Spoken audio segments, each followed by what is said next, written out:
예수라고 하는 인물은 실존하지 않았고 그저 창작물이다, 그렇게 말하려고 하면 예수가 없었다라는 논증을 해야 하는데, 세계 4대 성인 하면 예수, 공자, 소크라테스, 붓다 이렇게 4명의 인물을 꼽는데요. 예수가 왜 신이자 인간으로 고백이 됐는가? 예수가 인간으로서 굶주림, 맞을 때 아픔, 십자가에서 죽음, 수치, 인간이 살면서 당할 수 있는 모든 부정적인 것을 다 감내한 그분이 우리에게 와서 너무 슬퍼하지 말자 말할 때 위로가 될 수 있죠. 그러니까 예수가 없었다면, 책과 삶 구독자 여러분 안녕하세요. 다시 만나 뵙게 돼서 반갑습니다. 연세대학교에서 기독교하고 교양을 가르치는 김학철입니다.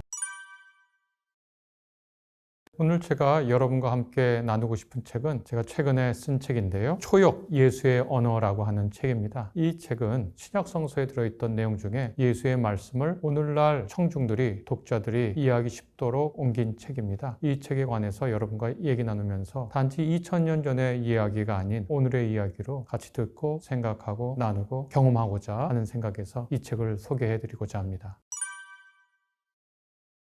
그런 주장은 오늘날의 새로운 것은 아닙니다. 예를 들면 18세기, 19세기, 20세기, 21세기까지 예수라고 하는 인물은 실존하지 않았고 그저 신화에 인격화된 소설이다, 혹은 어떤 주장이나 이념을 이상화한 창작물이다. 그리고 예수에 관한 이야기를 쓴 마태, 마가, 누가, 요한 복음서, 이런 복음서들은 실상 이집트 신화나 어디에 있는 것들을 베껴와서 가공의 인물에 덧붙여서 창조한 인물이다. 그런 주장들은 이미 몇백 년 됐습니다. 그런데 그 주장들이 그렇게 설득력이 있었으면 많은 분들이 들었겠죠. 그렇게 말하려고 하면 예수가 없었다라는 논증을 해야 하는데, 누군가 없었다라고 하는 논증을 하는 것은 사실은 쉽지가 않거든요. 그리고 예수가 없었다면 예수를 믿고 따르고 이후에 자기의 목숨까지 내 던져가면서 예수의 뜻을 구현하려고 했던 예수의 제자들, 예수 이후의 행적들이 설명이 안 돼요. 예를 들어보겠습니다. 이순신이라고 하는 분은 사실상 없는 분이다, 이렇게 얘기하면 이순신에 대한 수많은 기록들을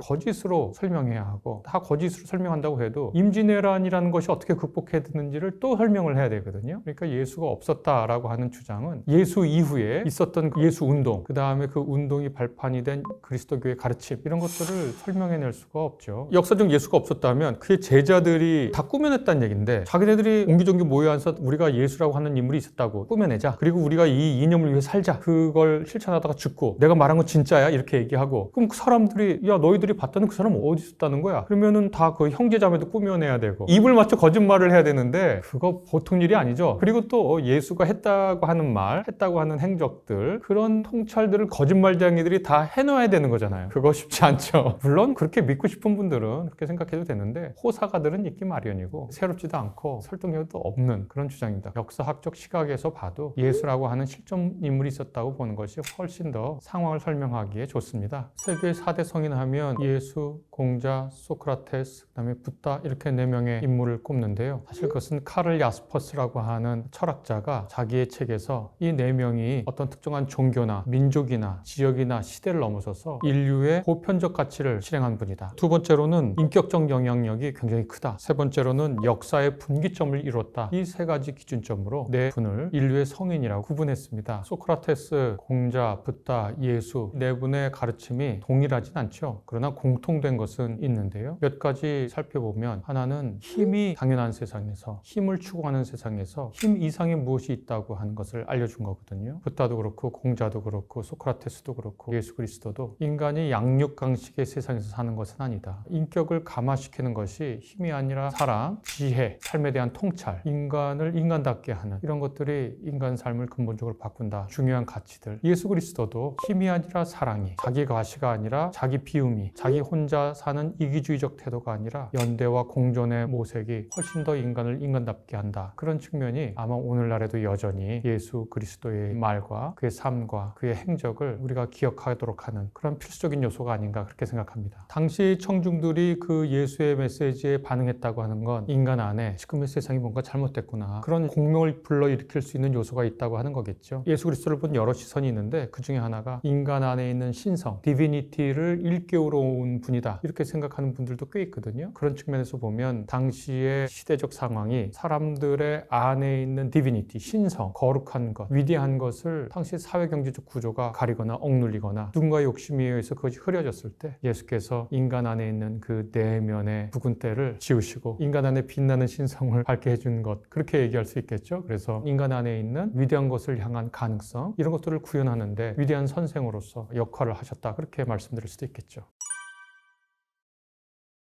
공자의 가르침을 토대로 세운 종교가 유교죠. 어떤 분들은 유교는 종교가 아니지 않습니까? 이렇게 얘기를 하는데 이미 몇십 년 전에 유생분들이 모여서 유교는 종교라고 선언했어요. 그런데 공자의 위패를 모시고 제사를 지내지만 공자를 신으로 생각하지는 않죠. 소크라테스도 마찬가지인데요. 소크라테스를 따르는 후예들이 있었죠. 그래도 소크라테스를 신으로 모시지 않죠. 붓다 같은 경우에 보면 이분은 스스로 신이라고 생각하지는 않지만 붓다로 모셔지면서 인간 이상의 존재로 숭배와 섬김의 대상이 되긴 하죠. 그렇지만 예수는 신이자 인간이라고 하는 그런 믿음을 기독교인들은 갖고 있고, 또 칼케톤 공의회에서 451년에 있었던 일인데요. 예수는 신이자 인간이다 이렇게 선언하는 것을 정통 기독교는 정통 교리로 받아들이고 있습니다. 그런데 예수가 왜 신이자 인간으로 고백이 됐는가? 그게 이제 중요한데요. 그것은 예수의 구원 사역과 그것이 인간에게 주는 메시지가 있어요. 어떤 거냐면 예수가 인간을 구원하기 위해서는 인간을 대표해야 해요. 그래서 인간의 대표자로서 예수는 인간이어야 하고, 또 유한하고 나약한 인간이 인류 전체를 구원하지 못해요. 인류 전체를 구원할 무한한 가치를 지닌 존재가 희생을 통해서 인간을 구원한다. 그렇게 해야만 하니까 예수는 또 신이라고 하는 그런 고백을 필요로 해요. 그래서 예수는 신이자 인간이라고 하는 것은 예수는 인간의 대표자로서 또 신으로서 인간의 구원을 완성할 수 있다라고 하는 믿음에서 비롯된 교리라고 할 수 있습니다. 또 이것이 예수를 따르는 인간에게 위로가 되는 게 뭐냐면, 우리가 어떤 고통이나 슬픔에 있을 때 만약 어떤 사람이 너무 가난해서 하루 먹을 것이 없다, 어떤 한 재벌이 와서 얼마나 힘드시겠어요? 아무런 위로가 안 되죠. 인간이 겪는 고통을 그대로 처음부터 끝까지 다 겪는 존재가 인간에게 위로가 될 수 있는 존재죠. 예수가 인간으로서 인간의 모든 고통, 굶주림, 맞을 때 아픔, 십자가에서 죽음, 수치, 굴욕, 모욕, 인간이 살면서 당할 수 있는 모든 부정적인 것을 다 감내한 그분이 우리에게 와서 너무 슬퍼하지 말자 말할 때 위로가 될 수 있죠. 동시에 그 고통을 나와 같이 고스란히 겪은 존재가 우리가 이렇게 안 살아도 돼, 새로운 희망이 있어, 그리고 우리는 이 새로운 희망을 살 능력도 있어 하고 분연히 그것을 보여준다면 희망이 되겠죠. 그러니까 예수가 신이자 인간이라고 하는 신앙 고백은 기독교 신자들에게 위로자와 구원자를 동시에 표상하는 거거든요. 그래서 정통 기독교인들의 예수는 신이자 인간이다라고 하는 고백 뒤에는 그런 인간 실존의 문제가 있는 거고, 또 아까 말한 구원의 문제, 인간의 대표로서 또 신으로서 완전한 구원을 이룰 수 있다. 그게 논의 끝에 칼케톤 공의회에서 결정이 됐습니다. 이게 정통 기독교고요. 그 외에 예수에 대한 여러 고백이 있는데 저는 매정하게 이렇게만 고백해야 정통 기독교고 나머지는 다 기독교가 아니야 이렇게 얘기하고 싶은 생각은 없어요. 정통 기독교가 아닌 사람들은 예수를 신으로 받아들이지 않는 기독교인들도 있습니다. 제가 최근에 만난 한 20대 중반 분은 자기에게는 예수가 굉장히 매력적이고 그의 가르침도 굉장히 그 혁명적이라서 마음에 들고 그의 삶도 참 훌륭해서 따르고 싶은데 나는 예수가 신이라고 믿기지가 않는다. 그래서 교회는 못 나가겠다. 어떻게 하면 좋겠냐? 나는 기독교인이냐? 그래서 기독교인이라고 얘기해 줬습니다. 꼭 예수를 신이자 인간으로 믿어야 되는가? 정통 기독교에서는 그렇게 해야 됩니다. 그리고 정통 기독교에 속해 있고 싶은 한 예수를 신이자 인간으로 믿어야 돼요. 그러나 그렇지 않고 나는 예수를 인간으로 생각하지만 내 인생의 중요한 분을 생각한다. 그리고 난 기독교인이야. 그럼 그렇게 얼마든지 주장할 수 있습니다. 그렇게 하셔도 된다고 그냥 그렇게 말해주고 싶어요. 예수가 신이자 인간이야. 그렇게 하면 선뜻 받아들이기 쉬운 게 아니에요. 만약에 예수는 인간이야. 누구도 이 일을 잡지 않아요. 또 누군가 예수는 신이야. 이렇게만 얘기해도 어떤 일부는 그렇지 하고 신인데 인간처럼 나타난 거야? 그러면 이해할 수 있어. 이렇게 되잖아요. 근데 완전한 신이자 완전한 인간이다 이렇게 고백하면 그거는 사람들이 받아들이기 너무 어려워요. 그게 무슨 소리야? 신이자 인간이라는 게 무슨 말이야? 신하고 인간은 완전히 다른 건데 어떻게 사람이 물고기이자 새일 수 있어? 혹은 물고기이자 바위일 수 있어? 그래서 사람들이 받아들이기 어려웠는데 그래도 이 교리를 끝까지 확립한 이유에는 그런 저변의 사정이 있다. 그렇게 말씀드릴 수 있습니다. 예수 그리스도의 때나 지금이나 예수의 기적은 계속 논란인 것 같아요. 예수 당시에도 논란이었거든요. 예수는 확실히 기적이라고 불릴 만한 일들을 그 자신도 의식해서 했고 주변 사람들도 그것을 기적의 행위로 인식한 것은 분명해 보여요. 그러니까 예수 그리스도가 자기가 이것은 기적이다, 이례적인 일이야 하고서 어떤 일을 했고 주변 사람들은 이것은 이례적인 일이다, 이것은 기적이다 인식을 했던 것 같아요. 그런데 예수는 그런 기적을 하면서 봐, 내가 이렇게 훌륭하고 위대하고 신적인 능력을 갖고 있어, 이것을 과시하려고 하는 것을 철저하게 철저하게 제한했습니다. 왜냐? 기적은 오히려 인간이 참으로 살아내는데 방해가 되거든요. 인간은 일상을 살지 특별한 걸 살지 않아요. 근데 기적은 특별한 거거든요. 특별한 것에 사람들이 자꾸 마음을 뺏겨요. 그러나 예수 그리스도의 초점은 인간이 그의 일상에서 신처럼 반짝이는 일상으로 그 일상을 채우기를 원하지, 그냥 기적이야 기적이야 그렇게 거기에 마음을 뺏기기를 원치 않아요. 제가 요즘 본 영화 중에 일본의 그 퍼펙트 데이즈라고 하는 영화가 있는데, 거기 보면 아무 말도 하지 않는데 아마 그 집안이나 그 사람 자체도 굉장히 부유하게 살 수 있는 사람인데, 도쿄의 공중 화장실 청소하면서 사는 한 주인공이 등장하는데요. 그 사람이 하는 일은 정말 자기가 맡은 청소 일을 열심히 하고, 그 다음에 늘 사진기를 가지고 그 빛이 내려칠 때 바람이 불면 나뭇잎이 이렇게 팔랑이면서 빛의 변화가 있는데, 그걸 늘 하루에 한 번씩 찍는단 말이죠. 일상을 기록하고 일상에 최선을 다한단 말이에요. 그렇다고 해서 그 사람의 삶에 어떤 애절함이나 슬픔이 없는 건 아니죠. 그러나 그 일상을 단단하게 지켜나간단 말이죠. 우리가 그리스도교인들은 예수의 재림과 완전히 새롭게 달라질 새로운 세상을 꿈꾸긴 하지만, 그 전까지 예수의 메시지는 이 일상을 어떻게 단단하게 살아나갈지의 문제, 그러면서 이 일상이 좌절로 그리고 실패로 이어지지 않는 그 디딤돌로서의 회복의 기적들에 관한 얘기를 하거든요, 예수는. 그래서 우리의 삶이라고 하는 게 완전히 허무한 건 아니야. 우리의 삶이라는 게 가치가 없어가지고 무의미한 건 아니야. 절망으로 사는 건 아니야 하고, 그 절망을 넘어설 수 있는 삶의 힘들을 확인하는 와중에 기적을 얘기하거든요. 그러면 이제 일상을 잘 살면 돼요. 근데 사람들은 그 일상의 소중함을 모르고 기적에 매몰돼 있거든요. 사실은 자기 삶의 기적은 딱 한 번만 일어나면 돼요. 한 사람하고 결혼해서 살면 결혼식 딱 한 번 하는 것처럼 딱 한 번 자기 삶에 빛나는 기적이 있으면 그 기적을 믿고 살면 되거든요. 그런데 사람들은 특별한 일을 늘 바라죠. 예수 그리스도도 기적에 그냥 목말라서 계속 예수에게 특별한 기적을 보여달라고 하는 사람들이 주변에 널려 있었거든요. 예수는 그런 사람들을 보면서 참 안타깝게 생각했어요. 딱 한 번 너의 삶에 일어난 그 기적을 믿고 살면 되거든요. 우리 삶에 기적처럼 일어난 일들이 누구에게나 한 번은 있어요. 그것이 병에서의 회복이든, 아주 사이가 안 좋은 사람이 있었는데 기적적으로 관계가 회복됐든, 난데없이 자기 삶에 참 사는 게 행복하네 라고 하는 자기 삶의 긍정을 하게 되는 그 특별한 그 하루가 자기 일생에 딱 한 번 일어나는 기적이지만, 그거 굉장히 중요하다고, 인간의 삶은 가치 있다고, 그렇게 살면 오늘날에도 예수의 기적을 맛보는 거랑 저는 동일하다. 저는 그렇게 생각해요. 그래서 예수의 기적은 오늘날이나 옛날이나 계속 문제가 됐는데, 예수께서 말씀한 기적은 그런 의미의 기적이다, 이렇게 말씀드릴 수 있겠습니다. 그래서 저는 기적을 대하는 태도 자체를, 생각의 방식 자체를 우리가 스스로 좀 점검해야 되지 않나. 중요한 건 우리가 일상을 이렇게 아름답게 살 수 있다고 하는 거, 일상을 바꾸어가면서 나의 삶과 너의 삶에 충만한 의미를 일궈낼 수 있다고 하는 사실이 중요하지, 좀 특별하고 이런 거에 마음을 두지 말아라. 예수는 그런 얘기를 하는 것 같거든요. 기적을 통해서 조금씩 일어날 수도 있고, 어떤 특별한 날, 특별한 사건이 있으면 우리 삶의 방향을 새롭게 해주는 거죠.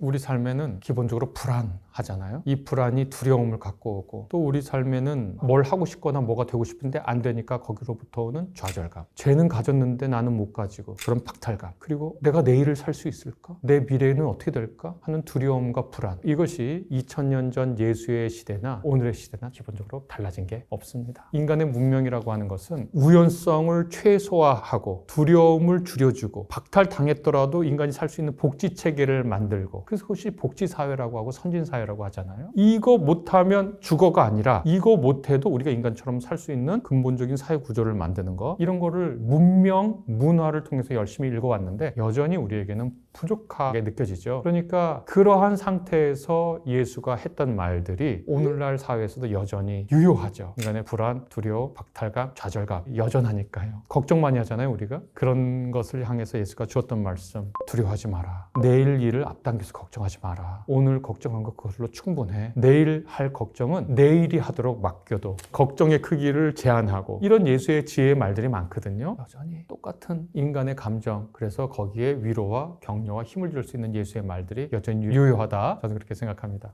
예수께서는 말과 관련돼서 맹세하지 말아라, 호언장담하지 말아라, 그런 말씀 많이 하거든요. 저는 그것을 어떻게 번역하냐면 진솔하게 말해라, 이렇게 번역하고, 또 진솔하게 말한다는 건 뭐냐면 내가 나의 이기성과 나의 한계와 나의 강점을 메타인지한다는 거거든요. 거거든요. 그리고 내 앞에 있는 너의 장점과 한계를 인정하고 말하기 시작하는 거거든요. 내가 이 사람 앞에서 과시하거나 의수되거나 허풍을 떨거나 그렇게 하지 않고 나의 한계를 주목하면서 이 사람에게 말하는 거거든요. 그렇게 하면 인간관계에서 오는 상처나 고통이 상당 부분 줄어듭니다. 왜냐하면 직장관계에서 생각해 봅시다. 나의 윗직급에 있는 사람이 막 나를 위협해요. 내가 뭐 실수하거나 잘못했겠죠. 그런다고 나를 위협하면서 너 내가 인사평가하는 사람인 줄 몰라? 근데 다음날 인사 이동 났는데 내가 어디로 좌천당했어요. 그럼 나는 뭐예요? 내가 지금 상사인 누구라고 하더라도 나는 그 직위가 내 고유의 무엇이 아니에요. 그냥 나에게 주어진 임시적인 무엇이잖아요. 그러면 내가 왜 과장되게 허풍 떨면서 누군가에게 뭐라고 해요? 지금 여러 가지 일로 재판받고 있는 과거의 권력자들 있잖아요. 우리나라뿐만 아니라 전 세계에. 예전에 그 사람 위세가 대단해서 그 사람 앞에 뭘 말 잘못하면 소리 지르고 물건 집어 던지고 막 욕하고 지금은 재판정 앞에서 고개 숙이면서 재판받고 있잖아요. 그게 인간이거든요. 또 누군가는 이렇게 얘기해요. 야, 너 내 말 잘 들으면 내가 너 앞길 보장해 준다니까? 미국에 유학도 보내주고 미국 가서 유학할 때 내가 돈도 대주고 그럴게. 실제로 어떤 한 학생이 저한테 찾아와서 알고 지내는 어떤 분이 있는데 자기 일 한 2년, 3년만 도와주면 이 사업이 성공하면 그렇게 해주겠다고. 저 어떡할까요? 그래서 제가 얘기했어요. 그런 일이 있어서도 안 되고 그러길 바라지도 않는데 너한테 그렇게 약속했던 그분이 내일 나가서 운전하다가 교통사고 나서 돌아가셨다고 가정해보자. 그러면 그 약속 그분이 신실하게 했다고 해도 어떻게 되는 거니? 안 되죠. 사람은 자기 한계를 깨달아야 되거든요. 그러면 내가 누군가에게 뭐라고 할 수 있는 사람이 누군가에게 상처 주는 말을 함부로 할 수가 없어요. 마찬가지예요. 누군가 나에게 함부로 그런 말을 해서 인간관계에 상처를 받아도 너무 그 사람 그 말에 상처 입지 마세요. 저 사람도 금방 바스러질 위험 속에 늘 노출된 사람이에요. 우리가 만나서 인간관계에 상처를 받을 때 대부분 자기보다 힘이 세고 위에 있는 사람에게 상처를 받는데 그런 사람이 그런 말 할 때 마음에 두지 마세요. 저도 그런 일 없겠어요? 저도 직장 생활 하거든요. 대학에서 직장 생활해요. 그럼 그런 일 겪었을 거 아니에요, 저도. 그런데 저는 우리끼리 하는 얘기인데 아, 나 그 사람 복수하고 싶은데 바빠서 복수할 시간이 없네? 그냥 그렇게 얘기하고 말아요. 자기 인생을 복수에 쓰는 것처럼 낭비하는 게 없다고 저는 생각해요. 어떤 기회가 왔을 때 복수할 수 있겠죠. 그런데 자기 삶의 흐름을 복수에 두지 마세요. 예수가 그런 얘기해요. 복수하는 마음을 가져서 너의 자신을 괴롭히라고 얘기하지 않아요. 우리는 복수보다 더 크게 할 일이 있거든요. 복수는 때 되면 하세요. 때가 되기 전에는 복수 생각하지 마시고. 복수하고 싶은 마음을 김학철 교수는 잘 몰라서 그렇게 얘기한다. 그렇게 말씀하실지 모르겠지만 저도 많이 당하고 산 사람이에요. 50대 중반 이후의 나이까지 한국 사회에 살면서 직장 생활하면서 일이 없었을 것 같아요. 그런데 바빠서 복수할 시간 없고 복수할 때가 있어도 굳이 복수하고 싶지도 않아요. 마음을 그렇게 내려놓으세요. 그게 훨씬 더 인생 사는데 좋아요. 그리고 정말 복수하고 싶으면 복수할 기회가 언제 생기면 하세요. 그런데 하려고 할 때 그 사람이 이렇게 살펴보면 참 측은할 거예요. 저는 그렇게 예수의 말을 오늘날식으로 요약해서 말해보고 싶습니다. 협박하는 거거든요. 위협하고. 왜 위협하고 협박하냐면 상대방을 움직이고 싶어서 그래요. 너 숙제하다면 용돈 안 줘. 너 밥 안 먹으면 너 아빠한테 맞아. 위협이죠. 자식에 대한. 왜 하냐? 상대방을 움직이고 싶어 할 때 가장 편하게 사용할 수 있는 수단이 협박과 위협이에요. 예수의 메시지의 핵심에는 이 세상의 근원에 사랑이 있고 이 사랑을 우리의 삶과 사회에 흘려야 한다라고 하는 게 예수의 메시지의 핵심입니다. 그렇게 해야 돼. 안 그러면 우리 다 죽어. 이렇게 위협과 협박에 초점을 들면 사실 예수가 전하고자 하는 가장 핵심적인 메시지를 놓친 거죠. 예수가 말한 것은 궁극적으로 희망이고 삶을 향한 용기고 그 배후에 있는 신의 사랑이고 서로 사랑할 수 있는 꿈입니다. 우리가 서로 사랑합시다. 신이 우리를 사랑합니다. 사랑받는 사람은 이렇게 살 수 있습니다. 사랑받으면 행복의 길이 있습니다. 만약에 우리가 사랑하는 것에 실패하면 비극이 있겠죠. 그것은 사랑을 말하고 난 후의 일이지 않겠습니까? 사람들이 예수의 사랑과 관련된 이야기를 협박과 위협의 수사학으로 하려고 하는데 저는 그것이 대단히 부적절하다고 생각을 합니다. 자식이 있고 사랑하는 사람이 있고 부모님이 있을 거 아니에요? 맨 처음에 사랑의 말을 위협과 협박으로 하나요? 부모님, 어머니 연로하신데 이 단백질을 꼭 드셔야 합니다. 어머니 저희가 사랑하는 거 알잖아요. 이렇게 얘기하지. 엄마 이거 안 먹으면 엄마 죽어. 이렇게 얘기해요? 저는 위협으로 예수의 메시지를 전하려고 하는 분들을 조금 이해하고 많이 이해하지 않겠어요? 그런 얘기 별로 안 했으면 좋겠습니다. 우리가 인생을 사는데 풍요롭게 살 수도 있고 형편없게 살 수 있어요. 후회하면 살 수도 있고 후회 안 하고 살 수도 있어요. 제 친구 중에 하나가 자기 20대 굉장히 후회한다고 얘기해요. 저도 제 인생 돌이켜보면 사실은 30대 어떻게 살았는지 기억이 안 나요. 30대 유행한 영화도 가요나 팝도 하나도 기억하는 게 없어요. 왜냐하면 너무 정신없이 살았거든요. 근데 저한테 어느 때로 돌아가고 싶냐고 물어보면 돌아가고 싶지 않아요. 왜냐면 이제부터 잘 살 거니까. 왜 그런 생각하게 됐냐? 아마 내가 20대로 돌아가는데 20대의 나와 똑같은 나라면 또 그렇게 살 거예요, 걔는. 50대 중후반의 나는 다시 살 거예요. 어떻게? 우리의 책과 삶인데 정말 중요한 분들의 책, 중요한 분들의 사상을 통해서 내 삶을 이제부터는 후회 없이 살 거예요. 풍요롭게 살 거예요. 이 책과 삶 구독자 여러분도 그렇게 나 어느 때로 못 돌아가서 후회해 라는 말보다 난 후회하지 않고 이제 이 20대, 30대, 40대, 50대, 60대를 70대, 80대, 90대를 살 거야. 그것에 제가 쓴 뭐 초형 예수의 언어든지 아니면 우리 책과 삶에서 소개하는 여러 책들이 그런 힘이 됐으면 좋겠습니다. 경청해 주셔서 감사합니다.